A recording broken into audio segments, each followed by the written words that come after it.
అత్తయ్య మీ అబ్బాయి ఇద్దరు నా చెల్లిని అనరాని మాటలు అన్నారు. ఆ మాటలు తట్టుకోలేక ఆత్మాభిమానం గల నా చెల్లి వెళ్ళిపోయింది.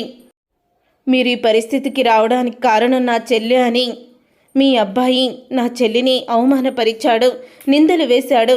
ఆ నిందల్ని తట్టుకోలేక ఇంటి మహాలక్ష్మి గడప దాటి వెళ్ళిపోయింది అని చెప్తూ ఉంటే అప్పుడే అపర్ణ కళ్ళలో నుంచి నీళ్ళొస్తాయి.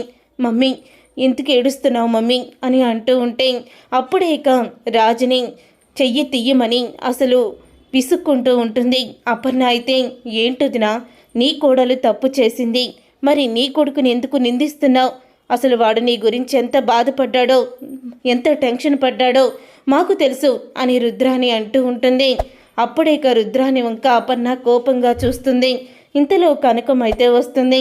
కనకం రావడం చూసి అప్పుడే రుద్రాని, ఏం ముఖం పెట్టుకొని మళ్ళీ ఇంట్లోకి అడుగు పెడుతున్నావు నువ్వు అని ఇందిరాదేవి ముందే కనకాన్ని అంటూ ఉంటుంది రుద్రాని.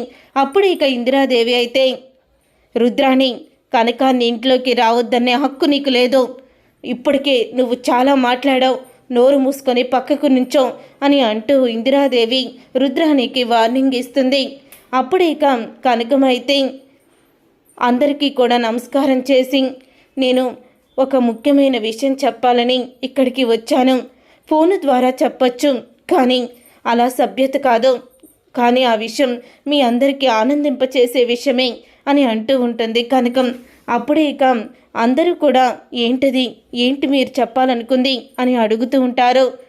కావ్య తల్లి కాబోతుంది, దుగ్గిరాల ఇంటికి వారసుడు రాబోతున్నాడు అని అంటూ కనకమైతే శుభవార్తని చెప్తుంది. అది విని ఒక్కసారి రాజు అయితే చాలా ఆనందపడుతూ ఉంటాడు. ఇక రుద్రాని రాహుల్ ఇద్దరు కూడా షాక్ అయిపోతూ ఉంటారు. ఇక రుద్రాని రాహుల్ స్టన్ అయిపోతూ ఉంటారు.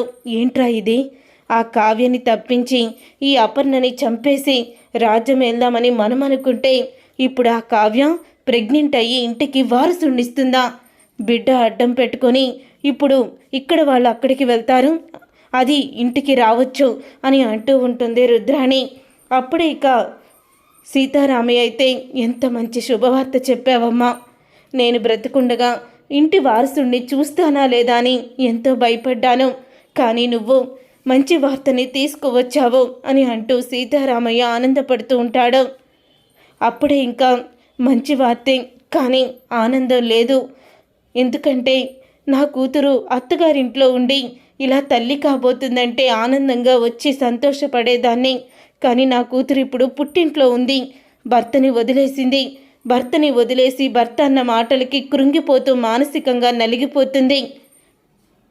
మీకు ఒక్కటే చెప్తున్నాను, కావ్య చాలా మంచిది, తను ఎప్పుడూ కూడా ఒకరి నమ్మకాన్ని కోల్పోదు, కానీ నిజాలు నిలకడ మీదే బయటపడతాయి. అప్పుడు నా కూతురు తప్పు లేదని మీరు సాక్ష్యాలతో సహా బయటికి వస్తారు అని అంటూ ఉంటుంది.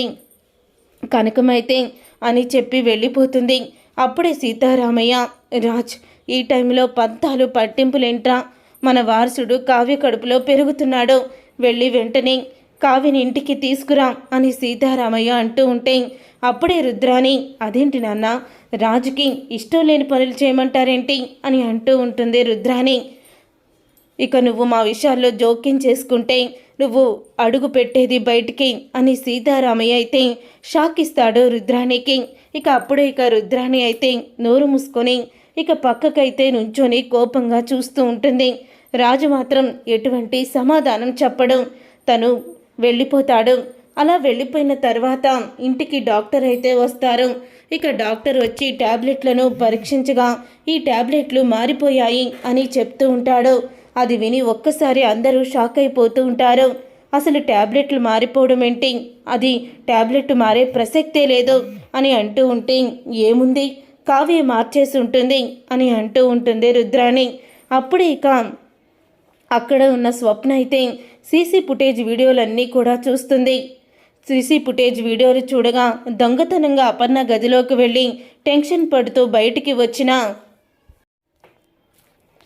రుద్రాణిని చూసి, రాజ్ ట్యాబ్లెట్లు మార్చేసి కావ్యని ఇంటి నుంచి గెంటేయాలని ప్లాన్ చేసింది ఎవరో కాదో మా అత్త రుద్రాణి అని సాక్ష్యాలతో సహా స్వప్న అయితే బయట పెడుతుంది రుద్రాణి నిజ స్వరూపాన్ని.